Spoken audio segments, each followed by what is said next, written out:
Hello, my lovelies. Last night, Scott and I were sitting in the living room, and I looked up, and there's this deer going through the yard, and right behind her is this beautiful new baby. And she was young, a very young doe herself, and it just like melted my heart and made me feel so, I don't know, like so in love with the world, with nature, with just life. And it also made me feel a little bit sad because with any child, you just never know how they're going to grow up and if they're going to be okay. And, everything we've gone through with Sky, everything's a question mark, right? And you hope that everything goes the way um, everything goes the way it should, but at the same time, you hope more than what you possibly can imagine, right? Um, I'm staying close to the house right now. I'm not walking because we've had like downpour after downpour all week, and I really don't want to get soaking wet and my phone wet. But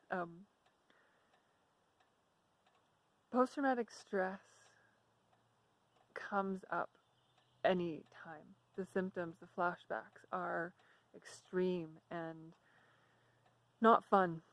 And the way that I've been able to cope is through awareness and healing, my healing journey and self-care, and it's all growth.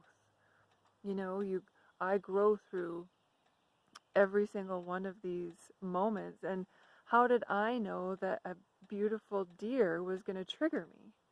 And I just, even thinking about it, want to cry because it's one of those things that makes us who we are. And yet so many people tell us, oh, get over it, or, oh, that was a long time ago. You should be done with those emotions or something. And, I had that question this week during my live video about, close people to you saying and not understanding NICU PTSD, and it's hard. I have only been able to get through as much as I've gotten through because the people, like my partner, my husband, who went through everything with me, understands, and he's been patient, and I couldn't have asked for a better partner going through all of this. And the people in my life who don't get it, it's hard. It's hard to know what to say. It's hard to know how to react, what to do with them, and it's very personal. And there are a lot of people who have fallen out of my life, maybe because they're not comfortable, maybe because they don't know what to say or how to act around us. I don't know what it is. Or it could be, that I just wasn't ready to share when they wanted me to share. I don't know. And I have to be okay with all of that because it's their journey. And we're on our journey, like I'm on mine. And the last few weeks I've been talking about growth, and we've seen a lot of growth like naturally around here because of the rain. Some of our garden loves it and some of our garden absolutely hates it, but what can you do? Just replant the seeds, right? Whatever's not coming up, whatever's getting rotten because of too much rain, you have to keep trying if you want to. And it's that peace that we can find within us, is that every hurdle brings a new opportunity.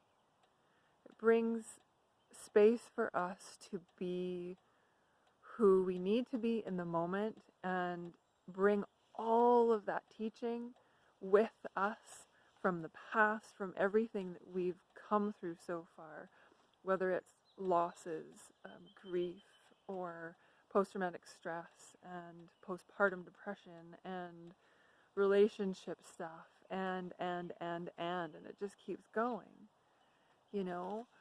I would never have imagined that I'd be going through all of this after having a pregnancy and going through bringing a beautiful being into this world. Like, if someone had said these things to me, you know, I might have decided to not have a baby, but at the same time, I also might have recognized that that was someone else's journey and still tried to have a baby. Because until you go through something, you don't fully understand what someone else might have talked to you about. If you're in that part of your journey where it's hard to grasp, you know, other NICU grad parents and the hopes that they still have, like if you're in the NICU or if you're just out of the NICU and everything is still so foggy, be good to yourself. Know that it's okay to not have to know everything right away. Post-traumatic stress can creep up on you and a flashback can come, or the trigger, you know, like the deer, or you might not think anything's wrong until a year after baby's home and everything hits you.